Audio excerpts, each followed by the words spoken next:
Everything had happened so fast. Rowan was barely able to take in that they finally had an escape route. Will? Will? We have to go now, before the vines can regrow. Will just stood there, staring gape-mouthed and useless at the dead griffin. Shadow ran over to the still struggling horse and, face bleak, put an end to its suffering.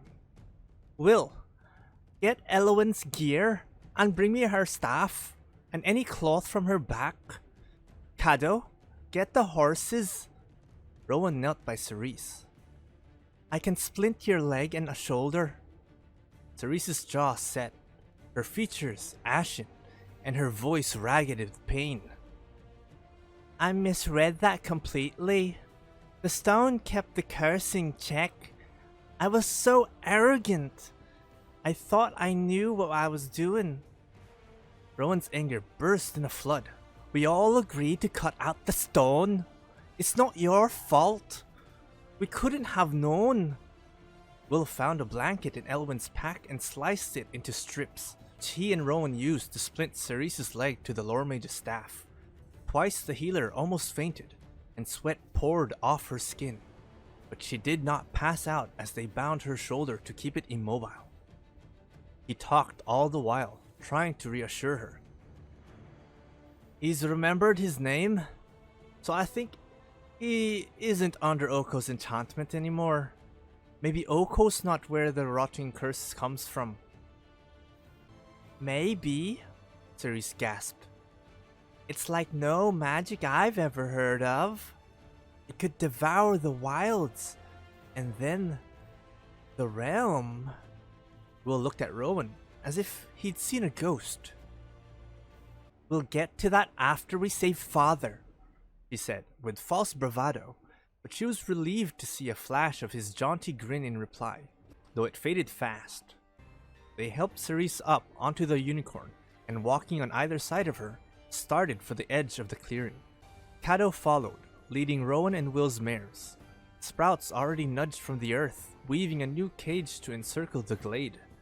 Cerise swayed. I can't ride. Leave me. We're not leaving you, Rowan snapped. We have just enough time to get to the portal before it closes at dusk, said Cato. He winced as he probed at the bruise blooming on his right eyebrow, where the shaft of the javelin had slapped against his old scar. Blood trickled down his cheek. You children will return to Garenbrig. I'll take the horses and seek the stag. No! Rowan was shaking with a surge of frustrated rage. This is our quest, not yours. You aren't ready to quest alone in the wilds, as this fiasco has proven. He did not glance back toward Hale's corpse, but Rowan could guess. He blamed them for his beloved griffin's horrific death. For once, Will didn't back down. Ro and I aren't going back. Cerise's magic doesn't allow her to heal herself, and she needs help to stay in the saddle. So you will get her safely through the portal before dusk cuts you off. How do you intend to rescue Alginus, if the stag is indeed him? Garruk confirmed it. That creature is a monster. You can't trust him. He murdered Hale. He's a victim of what others have done to him, said Will in his stubborn voice. And he isn't a creature. He's a man. First is true, but a man nevertheless. What goodness Will saw in the monstrous hunter, Rowan could not fathom. But she was too angry at Cato for calling them children to argue with her brother. Will's right. Garruk confirmed it. We'll go to where the midwinter hunt is gathering. Ayara will help us. Father always says truth is the most powerful weapon of all, especially in the wilds. The sun had reached the tops of the trees. Cato eyed it, blinked away tears and blood, then handed over his bow case with his javelins in his pack.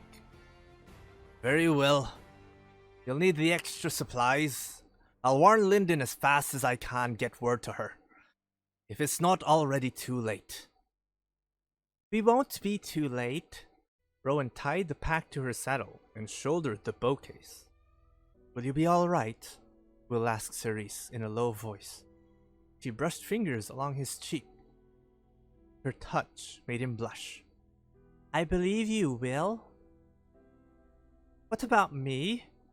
Rowan asked with a laugh half forced and half ferocious, knowing they were about to ride into the midst of the most feared gathering of elves known to the wilds. You? I never worry about you, Ro. Not since the day we met, when we were 5 years old and stole honey cakes together. Cerise smiled through her pain. Take the shard.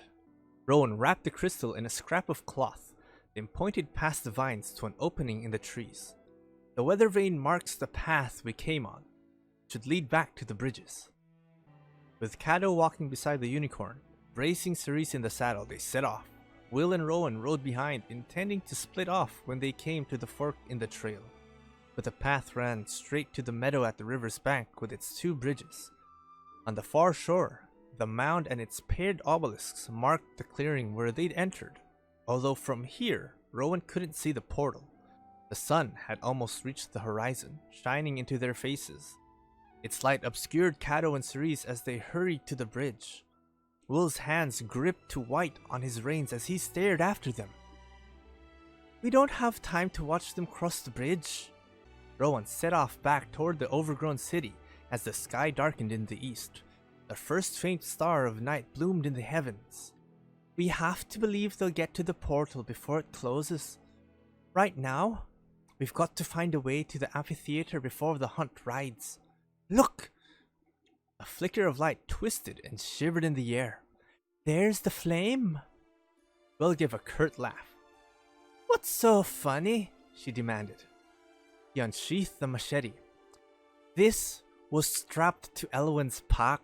Very practical. What was it she said? The Heart Realm is a maze of shifting paths. Let's try the path again. Riding from this direction, I can remember about how far away the fork was. If the path won't open for us, we'll cut our way through. They plunged into the trees. With twilight falling, it was impossible to see the path underfoot, and although well-trained and sure-footed, the horses hesitated to move forward. Will dug a traveling lantern out of his pack and lit it. Its wavering light stretched elongated shapes over the path. The dismembered arms of lost statues transformed into the grasping hands of giants, but they were only shadows. There is a fork! Will cried. They urged their horses forward, only to pull up in dismay. The skull of the dragon gleamed as if phosphorus had been rubbed all over the bone, but the gaping jaw was shut. There was no way through. He hefted the machete. I'll hack a path around it. Wait, she said. You hear that? A low grumble built in volume until the ground trembled. Their horses sidestepped nervously, ears flattened. The rattling and rustling of a fleeing animal sounded in the trees, growing louder, closer, and then passing to their right. Its pace didn't slacken. With a flash of antlers, it was gone, racing toward the river. The stag running for its life. In a grinding, rasping groan, as of rusty hinges, the skull's jaw cracked and began to yawn open wide, and wider still. Within the gaping muzzle, no path could be seen. No paved plaza choked with roses. No amphitheater of stone, and no flame burning on high. Movement churned amid flashes of light like enchanted ribbons of fire torn to pieces and sucked into a maw of swallowing death. A horn call swelled out of the darkness, so bright and clear its beauty brought tears to Rowan's eyes, although she couldn't have said why. A hot wind gusted, followed by a wintry blast. Suddenly, they were engulfed in a violent storm blowing past them, but it was no storm. The hunt poured forth from the dragon's skull. Elvish riders and their steeds jostled past. Horses with 8 legs, 2-headed goats, big cats with horns on their sleek heads, slithering serpents with 100 eyes, silent chimera on rooster legs, and bleating rams as big as draft horses. Black hounds with hideous burning eyes belled and barked, and although one or two cast their noses in the twins' direction, they did not slacken their pace. Queen Ayara galloped past on a magnificent roan stallion beside her cousin Elfra, who rode a dappled deer. They were laughing, bold and joyous, although Rowan and Will called out to Ayara, and although Rowan called Aelfra's name as well, the elves took no notice of them. Rowan and Will might as well have been ghosts. The storm swirled past. Snow spun down over them, coating the path in a glittering dust. The wind died, the noise faded. A solitary figure strolled out from the dragon skull's jaws, balancing a globe woven of slender vines on his left palm. Light seethed inside it. "However did you escape the vines?" Oko asked, looking amused rather than angry. "Well, no matter. I'm off to enjoy the pleasures of the hunt. And the war, its bloody end, will in sight." He tossed the globe into the air as Will flung ice, and Rowan infused a javelin with lightning and threw it at him. The weapon tore through the globe instead of through Oko. Tiny blue fairies spilled out, wings buzzing in indignation. They poked and prodded at the horses with the miniature spears and thorn arrows. It took all of the twins' efforts to control their horses' panic. By the time the swarm flew away in a shrill mob after the hunt, Oko had vanished. The twins were left alone on an empty path amid the abandoned ruins of Midwinter's Night.